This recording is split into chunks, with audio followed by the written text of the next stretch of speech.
بسم اللہ والصلاۃ والسلام علی رسول اللہ وبعد۔ محترم بھائیوں اور بہنوں، السلام علیکم ورحمۃ اللہ وبرکاتہ۔ وہ ایک سلیم الفطرت انسان تھا۔ بچپن ہی میں ماں کی ممتا اور باپ کے سایہ سے محروم ہو گیا تھا، لیکن سماج میں چراغ بن کر جلتا رہا۔ لوگ اس کو صادق اور امین کہتے تھے۔ 40 سال کی عمر ہو چکی تھی۔ اپنے سماج کی برائیوں سے بیزار ہو کر کسی پہاڑی گوشہ میں تنہائی اختیار کیے ہوا تھا۔ شاید کسی غیبی ہدایت کا منتظر تھا جو اسے منزل کا پتہ دے سکے۔ اس نے اپنی پیشانی کی آنکھوں سے انسانیت کو سسکتے ہوئے، بلکتے ہوئے اور جانوروں کے جیسے زندگی گزارتے ہوئے دیکھا تھا۔ اس نے اپنے سامنے انسانیت کی کشتی کو بیچ بھنور میں ہچکولے کھاتے ہوئے دیکھا تھا۔ اس سے رہا نہ جا رہا تھا۔ اس کا دل تڑپ رہا تھا، مچل رہا تھا کہ کوئی ناخدا مل جائے جو اس کشتی کو ساحل سمندر سے لگائے۔ اچانک بنی نوع انسان پر رحم و کرم کی بارش ہوئی اور اسی انسان کو مسیحا بنا دیا گیا۔ اب کیا تھا؟ کراہتی انسانیت کو مسیحا مل چکا تھا۔ وہ زخموں پر مرہم ڈالنے کا بیرا اٹھا لیتا ہے، جانوروں کی سی زندگی گزارنے والوں کو انسان بنانے لگتا ہے، دہکتی اور سلگتی ہوئی آگ میں کودنے والوں کا کمر پکڑ پکڑ کر نکال رہا ہے۔ کیا دن اور کیا رات ہر وقت اسے انسانیت کی فکر ستا رہی ہے۔ اچھے اخلاق کی تعلیم دیتا ہے، برے اخلاق سے روکتا ہے۔ گلی کوچہ اور بازار ہر جگہ ہانکے پکارے بولتا جا رہا ہے، اے لوگو، ایک اللہ کی عبادت کرنے لگ جاؤ، کامیاب ہو جاؤ گے۔ پاکیزہ نفوس اس کی دعوت پر لبیک کہتی ہیں۔ لوگ ساتھ ہوتے جا رہے ہیں اور قافلہ بنتا جا رہا ہے، لیکن برا ہو جاہلی تعصب اور اندھی تقلید کا، جس نے اکثریت کو حق کا مخالف بنا دیا۔ وہ ہاتھ دھو کر اس کے پیچھے پڑ جاتے ہیں، اس کے کاز کو، اس کی تحریک کو ناکام بنانے کے لیے ہر حربہ استعمال کرتے ہیں۔ یہ ایک دن اور 2 دن کا معاملہ نہیں تھا، مسلسل 21 سال تک اسے مشق ستم بنایا گیا، پریشان کیا گیا، ٹارچر کیا گیا، دوست دشمن بن گئے، صادق اور امین کہنے والے پاگل، کاہن اور جادوگر کہنے لگے، گالیاں دیں، پتھر مارا، گردن پر اونٹ کی اوجھریاں ڈالی، اس کے راستے میں کانٹے بچھائے، اس کے گھر کے دروازے پر گندگیاں پھینکی، اس کے ماننے والوں کو جان لیوا تکلیفیں دیں۔ 3 سال تک لگاتار اس کا سوشل بائیکاٹ کیا، جس میں جان بچانے کے لیے درختوں کے پتے تک چبانے کی نوبت آ گئی۔ عہدہ، منصب اور مال کا لالچ دے کر سودا بازی کرنے کی کوشش کی گئی، لیکن وہ ان کی پرواہ کیے بغیر لوگوں کو ایک اللہ کی طرف بلانے میں لگا رہا۔ جب ان کی اپنی دھرتی بانجھ ثابت ہوئی تو قریبی شہر کا رخ کیا کہ وہاں کے لوگوں تک حق کا پیغام پہنچایا جا سکے، لیکن وہاں کے لفنگوں نے اس پر ایسے پتھر برسایا کہ پورا بدن لہو لہان ہو گیا، بے ہوش ہو کر گر پڑا۔ جب ہوش آیا تو ان کی ہی ہدایت کے لیے دعا کرنے لگا۔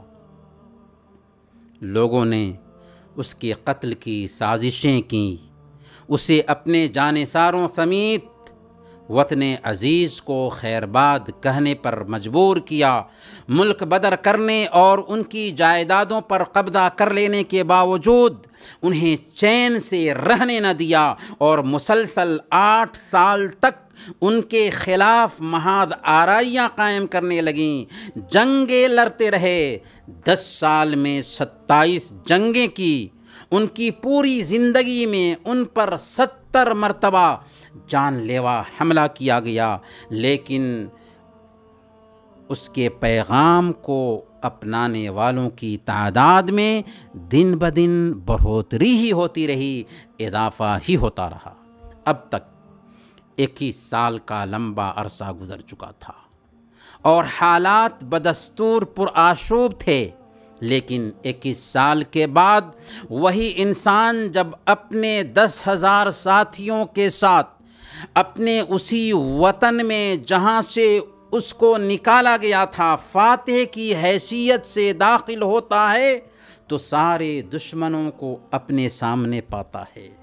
21 سال تک دہشت گردی مچانے والوں، امن و امان کا خون کرنے والوں اور اپنے جانثاروں کے قاتلوں کو اپنے قبضے میں پاتا ہے۔ اگر وہ چاہتا تو ان ظالموں کو کیفر کردار تک پہنچا سکتا تھا۔ دنیا کا سارا قانون یہی کہتا تھا کہ ان ظالموں کی بوٹی بوٹی نوچ لی جائے، لیکن قربان جائیے اس انسان کے رحم و کرم پر جس نے اپنے جانی دشمنوں کے حق میں عام معافی کا اعلان کرتے ہوئے کہا کہ مجھے کسی سے شکایت نہیں، جاؤ تم سب آزاد ہو۔ سبحان اللہ، یہ کیسا انسان ہے جو گالیاں سن کر دعائیں دے رہا ہے، پتھر کھا کر پھول پیش کر رہا ہے، خون کے پیاسوں کو جام حیات پلا رہا ہے۔ آپ جان گئے ہوں گے اس عظیم انسان کو۔ جی ہاں، یہ ہیں ہمارے نبی رحمت، تاجدار مدینہ اور محسن انسانیت صلی اللہ علیہ وسلم کی ذات مطہرہ مبارکہ، جو اپنے سینے میں سارے جہاں کا درد رکھتے تھے، جن کا فیض انسان تو کیا حیوانات و نباتات اور جمادات تک کے لیے عام تھا۔ یہی وہ رحم و کرم تھا جس نے انسانیت کے لیے یہ فیض عام کیا کہ وہ آپ کے پیغام کی طرف دھیان دے، جس نے اسلام کے لیے پوری دنیا میں جگہ بنایا۔ چنانچہ فتح مکہ میں آپ کے جانثاروں کی تعداد صرف 10,000 تھی۔ 10,000 کی تعداد میں صحابہ داخل ہوئے تھے مکہ میں۔ 2 سال کے بعد جب آپ حجۃ الوداع کے لیے نکلتے ہیں تو آپ کے ساتھ ایمان والوں کی تعداد 1,44,000 تک پہنچ جاتی ہے، کیونکہ لوگ سمجھ گئے تھے کہ یہ ہمارے خیر خواہ تھے جن کو ہم نے اتنے سالوں تک ٹارچر کیا تھا، پریشان کیا تھا۔ پھر وہ دن بھی آیا کہ سارے اندھیرے چھٹ گئے، ہدایت کا چراغ جلنے لگا، انسانیت اسلام کے سایہ میں پناہ لینے لگی، اور چند ہی سالوں میں اسلام کا جھنڈا مشرق سے لے کر مغرب تک اور شمال سے لے کر جنوب تک لہرانے لگا۔ جی ہاں، انسانیت میں اگر کوئی عظمت کا مستحق ہو سکتا ہے تو ہیں محمد صلی اللہ علیہ وسلم۔ وہ عظیم انسان ہیں کہ جن کے جیسے اس دھرتی پر نہ کوئی پیدا ہوا اور نہ قیامت کے دن تک پیدا ہو سکتا ہے۔ آخر اس سے بڑھ کر عظیم انسان کون ہو سکتا ہے جو 23 سال تک انسانیت کی خیر خواہی کے لیے تڑپتا رہا۔ پھر وہ دن بھی آیا کہ جن لوگوں نے آپ کی مخالفت میں ایری چوٹی کی بازی لگا دی تھی، اپنے کیے پر پشیمان ہوئے اور آپ کے پیغام کو لے کر دنیا میں پھیل گئے۔ کیونکہ آج دنیا جن عالمی مسائل میں گھری ہوئی ہے، ان کا علاج بھی اللہ کے نبی صلی اللہ علیہ وسلم کی شریعت میں ہے۔ جس طرح آج سے 1450 سال پہلے محمد صلی اللہ علیہ وسلم نے صرف 23 سال کی مختصر مدت میں مردہ انسانوں کے اندر زندگی کی روح پھونک دی تھی، آج بھی اسی شریعت سے انسانی زندگی کی کایا پلٹ سکتی ہے۔ شرط یہ ہے کہ ہم اس عظیم نبی کی سیرت کا مطالعہ کریں، آپ کی احادیث کا مطالعہ کریں، آپ کی سنت پر عمل کریں، آپ کو اپنا آئیڈیل اور نمونہ بنائیں اور آپ کا آفاقی پیغام غیروں تک پہنچانے کی کوشش کریں، کیونکہ یہ ہماری وقت کی ضرورت ہے اور یہی ہماری پہچان ہے۔ اللہ تعالیٰ سے دعا ہے کہ اللہ تعالیٰ ہم سب کو اس کی توفیق عطا فرمائے۔ وصلی اللہ علی نبینا محمد وعلی آلہ وصحبہ اجمعین۔